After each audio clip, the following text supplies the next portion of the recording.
Hoy quiero comenzar contándoles un cuento. Había una vez una pequeña isla dominada por un anciano dictador. Era una isla muy pobre.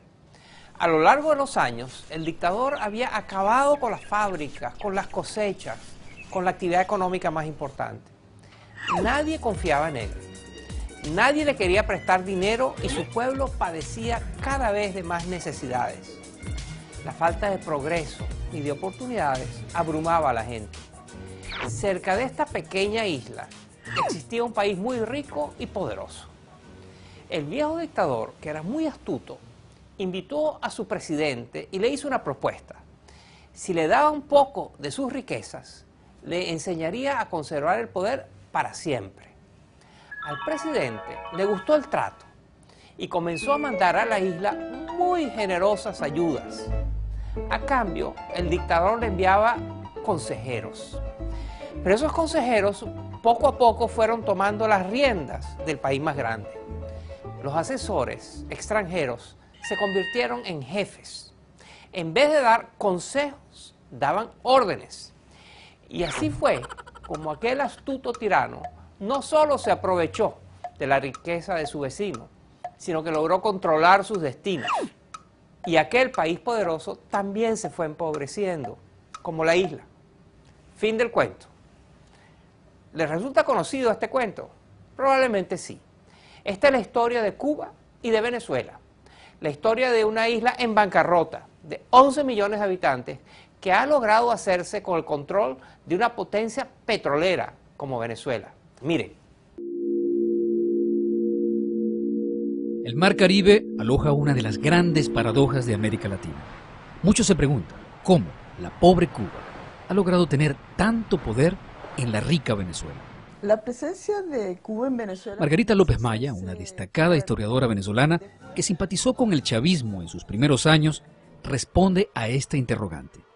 Yo creo que Chávez siempre admiró a Fidel y al proyecto socialista cubano, pero en sus primeros años él pertenecía a una coalición de fuerzas que no lo dejaban manifestar exactamente sus propuestas políticas o su ideario político. Pero es en el momento en que se produce la confrontación política y que él logra vencer, primero el golpe de Estado y después el paro petrolero, que él se afianza en el poder. Bueno, a nombre del pueblo bolivariano... A partir de allí, ambos países suscriben convenios de cooperación que obligan a Venezuela a enviar a la isla más de 100.000 barriles de petróleo en condiciones favorables, a otorgarle créditos blandos para reactivar proyectos como el de la refinería de Cienfuegos, hacer inversiones directas y dar subsidios encubiertos y millonarios contratos comerciales como intermediario de diversas importaciones a través de empresas conjuntas creadas en el marco de la Alternativa Bolivariana para las Américas.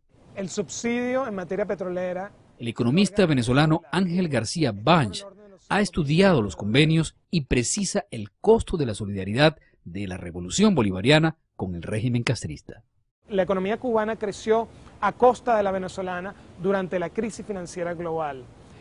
Es una economía que recibe créditos de Venezuela a tasas del 1%, cuando Venezuela se endeuda con el resto del mundo en promedio, a juzgar por los cupones que se pagan, a una tasa del 12% anual.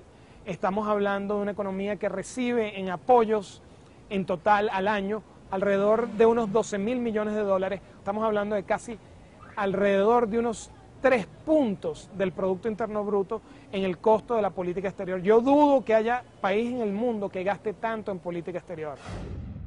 Miles de cubanos trabajan en la administración pública venezolana. Según cifras oficiales del 2012, hay 44.804 cubanos trabajando en la administración pública, en programas de asistencia social, de salud, deportivos, de educación, cultura, producción agrícola y la construcción. Además, gracias a contratos suscritos entre el Ministerio de Relaciones Interiores con la empresa Albet, vinculada a la Universidad de las Ciencias Informáticas de Cuba, son cubanos los que controlan el sistema de identificación de los ciudadanos, sus registros y notarías. La compañía Cuba Control codirige los puertos y supervisa las aduanas, en particular los embarques de mercancías importadas por PDVSA y otras empresas estatales. Incluso, por otros convenios públicos, están presentes en el sector petrolero y eléctrico, donde no tienen nada que aportar.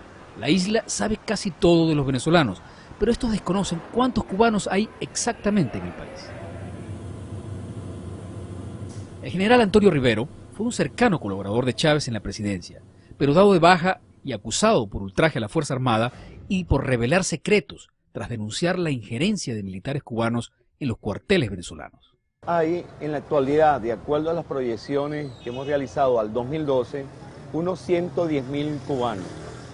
Eso se deriva de las proyecciones que tenemos en cifras evaluadas hasta el 2010, en las cuales contabilizamos unos 92.700 cubanos que permanecen todo el año en el territorio nacional.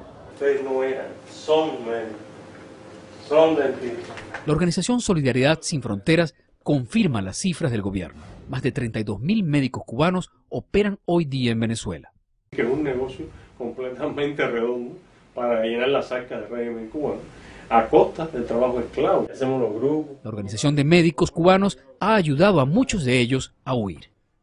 Le recogen sus pasaportes. Mi objetivo es claro, para que no puedan viajar entre un lado u otro, dentro del mismo país o salir del país, etcétera.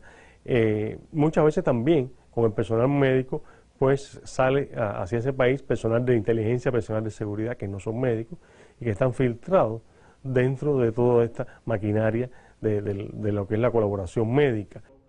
El doctor Erisbel Évora se formó en la Escuela de Medicina de Villa Clara, en Cuba. Participó en varias misiones del gobierno cubano en África y en América del Sur, pero en Venezuela se sintió inseguro, maltratado y excesivamente vigilado. Un control que pasa de lo sublime a lo ridículo, porque tienes que reportarte a las 6 de la tarde, tienes que limitar los movimientos. Me imagino que lo hagan con el fin de controlar los posibles movimientos inadecuados. El doctor Évora sintió que en Venezuela su misión no era solo sanitaria. La medicina la asocian mucho a la política. Si la misión cubana en Venezuela fuera puramente técnica, puramente humanitaria, quizás no hubiera tanto resentimiento. Pero la misión cubana en Venezuela es política y científica. Los beneficios económicos de Venezuela en este trueque de servicios por petróleo son nulos, pero el gobierno venezolano obtiene ganancias políticas. Los analistas coinciden en que los hermanos Castro han servido a sus propósitos de mantener un poder hegemónico y neutralizar a la oposición.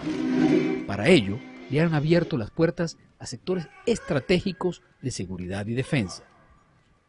En la Fuerza Armada hay aproximadamente, en la actualidad, de acuerdo a la proyección del 2012, unos 500 militares uniformados. ¿Qué función cumplen propiamente? Asesoría desde el punto de vista de áreas estratégicas, como es el Comando Estratégico Operacional, en área de inteligencia, área de ingeniería, área operativa, área de armamento, área de comunicaciones, y propiamente en el despacho del Ministro de Defensa, donde cuenta con un asesor permanente en el grado de general. Ahora, en la parte de inteligencia, propiamente, existe un cuadro total desde el punto de vista de la labor de inteligencia que realizan no solamente los funcionarios E2, que se contabilizan entre 2.700 del 2010 a 3.000 en el 2012. Huberto Mario asegura haber trabajado como agente del G2 en Venezuela.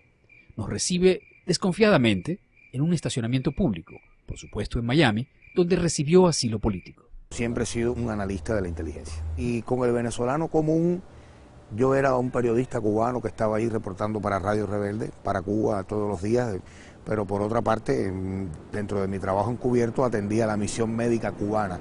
Todo lo que sucediera con los médicos cubanos en Venezuela en materia de inteligencia, yo era uno de los encargados de protegerlos, de cuidarlos, de saber lo que hacían, para dónde iban, para dónde venían. Y gran parte de los periodistas de Radio Nacional de Venezuela, de YBKE Mundial, y en el caso de los periodistas opositores, a mí me tocó siempre trabajar con Orlando Urdaneta, es decir, seguir a Urdaneta, él lo sabe.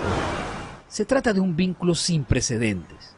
Ni siquiera en los tiempos de la Guerra Fría, Estados Unidos, que llegó a tener una oficina militar dentro del principal cuartel venezolano, en Caracas, tuvo tanta influencia como la que tiene Cuba hoy. Sin la ayuda de los gobiernos venezolanos, pues ya hubiera colapsado posiblemente la economía cubana. Y sin embargo, nosotros ahora en muchas políticas, aparentemente existe una situación de subordinación a políticas cubanas por la experticia que tienen el socialismo, por la admiración que tienen y por la inmensa, creo yo, desconfianza que le tienen este gobierno le tiene a sus profesionales y a sus cuadros preparados para el ejercicio del poder en Venezuela.